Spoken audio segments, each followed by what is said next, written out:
Welcome to This Week in East Brunswick.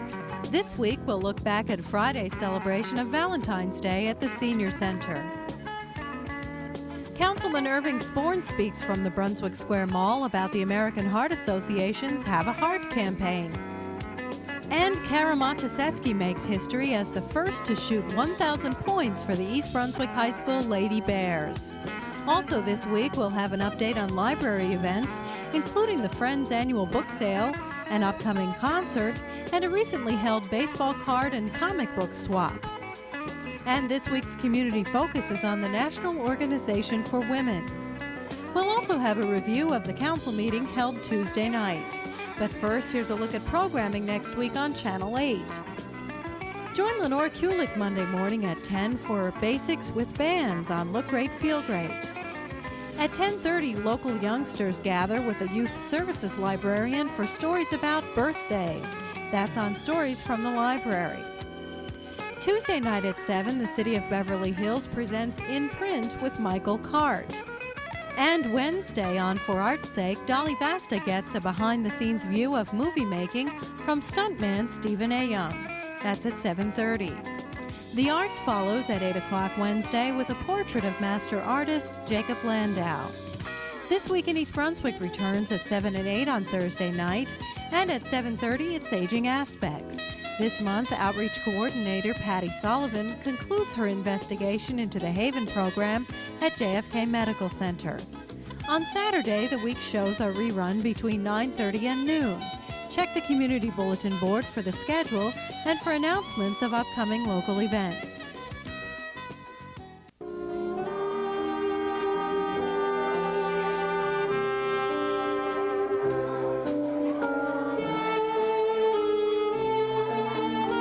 Hello, this is Cynthia Schachter, and this is the East Brunswick Senior Citizen Center.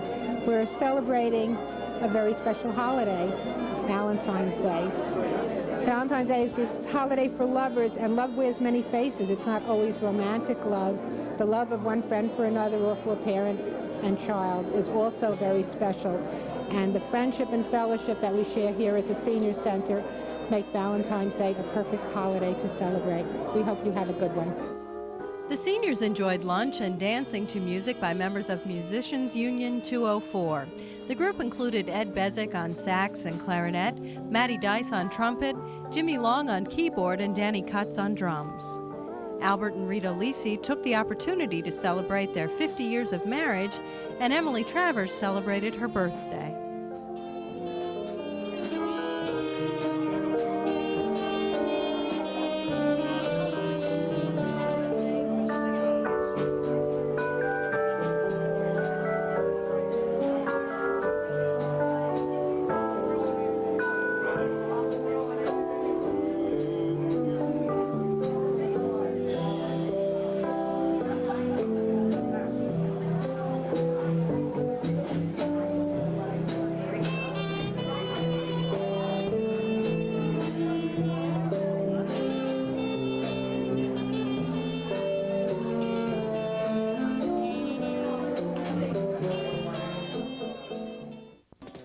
February is Heart Month, and one local official went to the Brunswick Square Mall to talk about a fundraising event for the American Heart Association.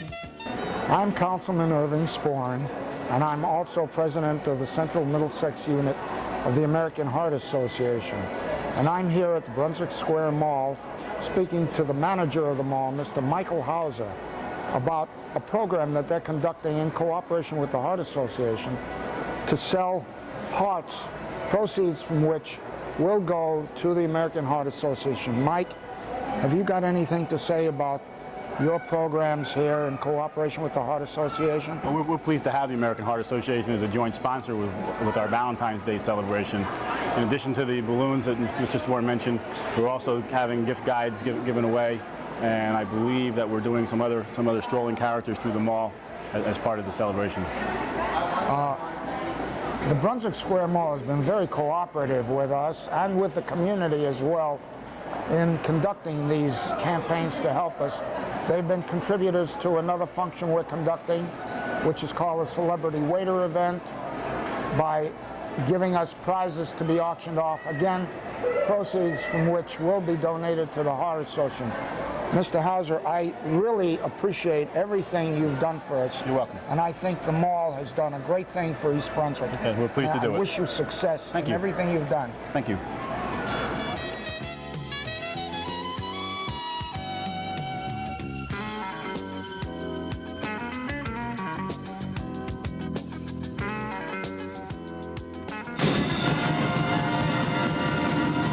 I'm pleased to have with me Kara Motusesky. Kara, you scored your 1,000th point. I want to ask you the first question, though. What kind of pressure were you feeling going out on the court tonight? Just a little bit. I wasn't feeling much pressure, but it was a big thing to me, you know. So I don't know. I was nervous. I was a little nervous. Did the ball feel a little heavier than normal tonight? No, not at all. I shot it. You know, my shots weren't really falling, but they weren't real off in the beginning. But you know, I got my chills out after I shot my first shot, and I just played my game. You know. I know it's very soon after the event, but anything hitting you yet in terms of the milestone? Because that's all we could talk about, quite honestly. I don't know, not really. I'm sure it'll hit me when we go into like party and stuff, but not right now, not yet at least. There's a party. Huh? Yeah, they're having a party. All right, let me ask Dad. Dad, how'd you take it in the stands? Well, I was nervous, and I'm very proud of her. She did a good job. She works very hard, though. All right, let me just slide over in front of Kara. Mrs. Motusesky, basketball family, what's this mean to you? I just think they're all great, and they all did a great job playing basketball. Kara, you got to stay here. This is TV. Quickly, tournament's coming up. What do you see your chances like? How do you feel about it? I feel that we can definitely take the tournament. We could win the GMCs. I mean, we've been improving. Like, we've been playing real well the past couple games, and if we keep playing like this, I think we could definitely win. Okay. Well, my congratulations, and I know I speak for everyone at Channel 8 and every sporting fan in East Brunswick. It's been a pleasure to watch, and we look forward to a long and more productive season, not only this year, but in the years to come. Okay, thank you. Thank you, John. You're quite welcome. Kara Motusesky, who just scored her 1,000th basket this year to become the all-time leading girl scorer in East Brunswick High School history. So for Phil Hill and Jim Allender, I'm John Migliaro, saying thanks for being with us.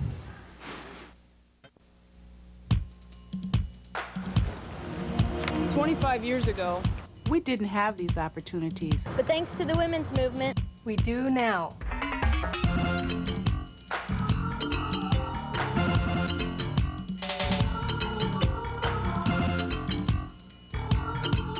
What opportunities will they have in the future? It depends on what we do now. Call the National Organization for Women.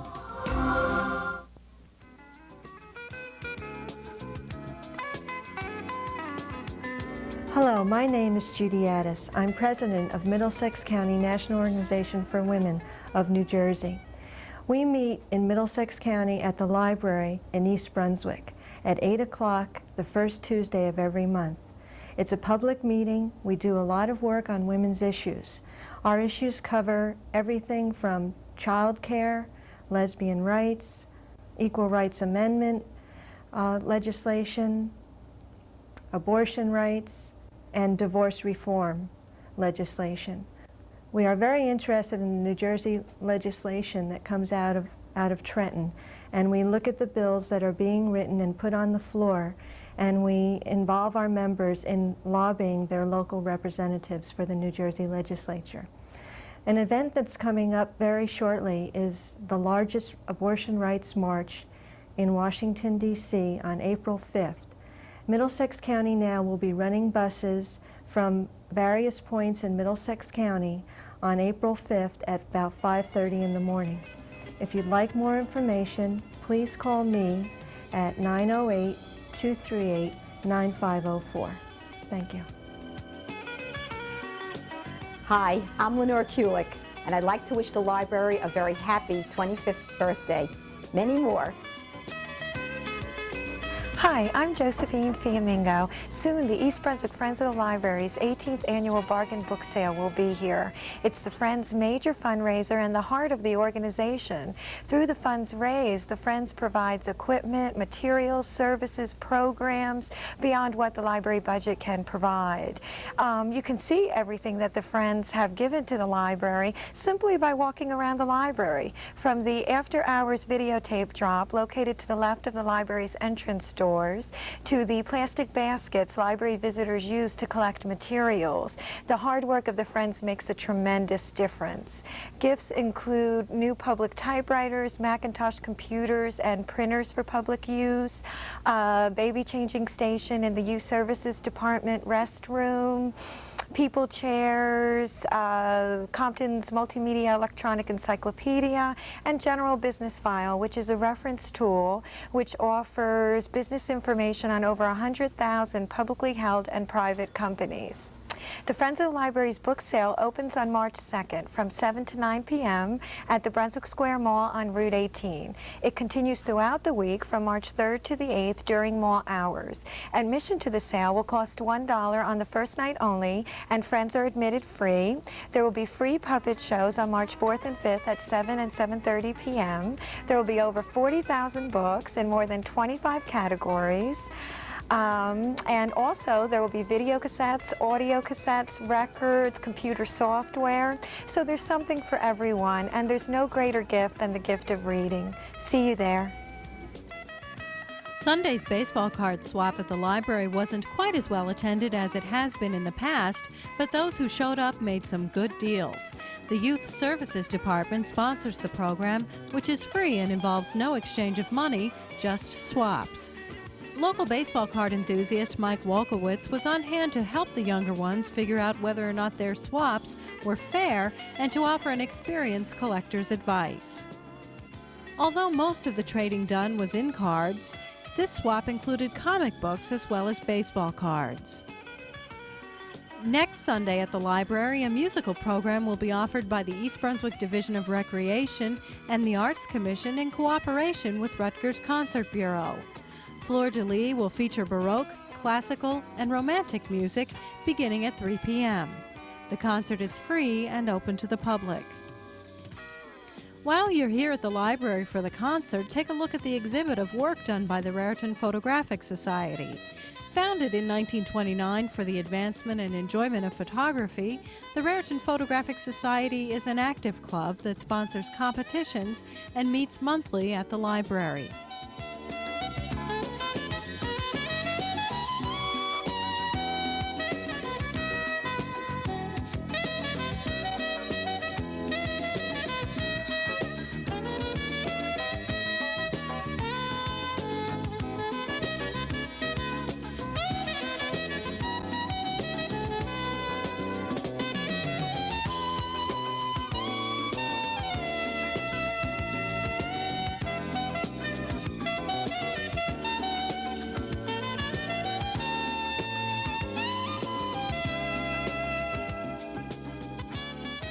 Choices! You gotta make choices.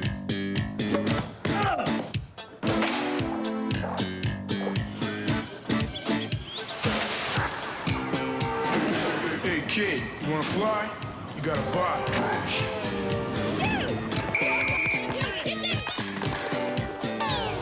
Choices! Come on kid, let me hook you up. No! Exercise the right choice. Visit your local park and recreation department today. Hello, I'm Dr. John Kopko, Superintendent of the East Brunswick Public Schools, and I'm here in the studio today with Hank Stankiewicz, who is our District Supervisor for Business, Computer Education, and Technology. March has been designated Technology Month in the East Brunswick Public Schools, and I know you and your entire department have been working very diligently in preparing activities for the month. Could you tell us something about those activities? Sure. Well, we know technology touches each and every one of us from the moment we wake in the morning till we retire at night. We've designed several technology activities to be done in each of the 11 schools in East Brunswick. For instance, do you know how an airplane flies or how food affects your body? Well, in the elementary school, we've designed two activities, one on flight, which where the students will actually input some data on wingspan and velocity and thrust. They'll put this information into the computer, and then the computer will take over and simulate their flight. Now, I did this activity, and the first time, and the results weren't very pretty. The airplane stalled and had some trouble. In In the other activity, the students will be learning about nutrition, and they'll make a nutritious snack in class. And after they consume it, they'll input some information into the computer, and the computer will print out an analysis of what they had for that particular snack, and also an analysis of their whole intake of food for that particular day. In grades 6 through 12, the curriculum is really designed around technology, and so there'll be lots of activities that are taking place in that particular area, from everything from video to digital electronics. I will also be doing several workshops for staff members in the elementary schools and the high school. I'll be doing a workshop for the administrators. I'll also be doing a workshop for the board members and for central office staff on how technology affects each of them and how we're dealing with it in the schools. Where can members of the community call if they wish to receive additional details regarding the month? They can call my office at the high school, and the number is 613-6928. Hank, thank you very much, and I'm sure March will prove to be a very, very interesting and successful month for technology. At Tuesday night's Township Council agenda meeting, the former owner of the Queen's Diner at the intersection of Route 18 and Edgeboro Road asked the council about proposed improvements to that intersection. Township Administrator Jack Coughlin explained what the improvements might include. The ultimate solution was a grade separation and overpass, which would take most or all of the property that encompassed, at least on the south side of 18, the diner, the motel, and the old lounge, Cloud 9, whatever the place was called. Yeah, Talk of the Town, yeah. However, the cost of that was $20 million.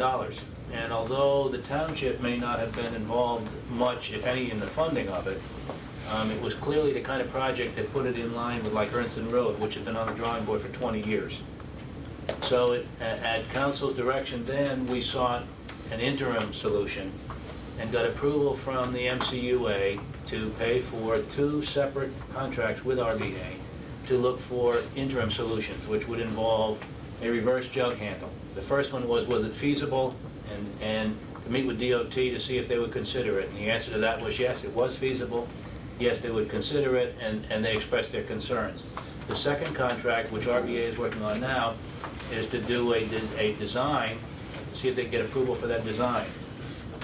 And if they do, the next phase would be for approval either for the county, if the county has taken over Edgeboro Road by then, or the township with MCUA funds to get approval to acquire the properties necessary to do the improvements and then to proceed on that.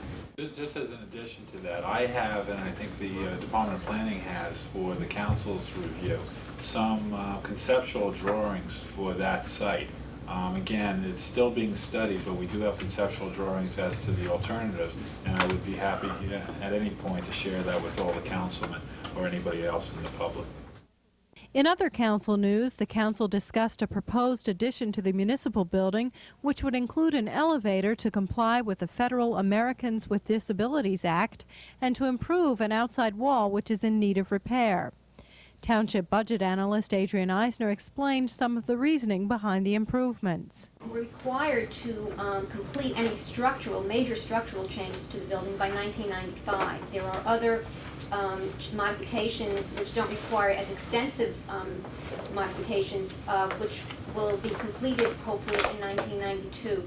But yes, these are requirements. Is this a major requirement, I guess, under this? These are federal requirements under the Americans with Disability Act, and it will be enforced by the Department of the Equal Employment Opportunity Commission, the EEOC. No, but this particular item, is this a major? You said major items had to be addressed by 1995. Major structural. Is this major structural? This would be considered a major structural change, yes. Funding for the architectural work on the addition was obtained through a community development block grant. Township Finance Director L. Mason Neely presented information on additional commuter buses originating from the Nielsen parking deck at Tower Center. The other concept was that they agreed to 4 new buses.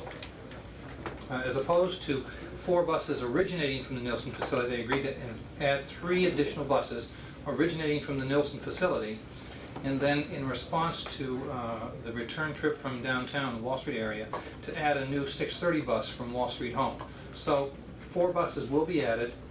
The results of your efforts are going to be that there will be 4 new buses, 3 that will originate out in the morning, and 1 that will be in the afternoon to pick up the Wall Street, because that bus, the 6:15 bus, has been very crowded of late, and a lot of people stand. Being the last bus out, the 6:30 now will actually give a lot of freedom to people working in Wall Street. I think it's going to be a very well received bus. That's all for now. Thanks for watching.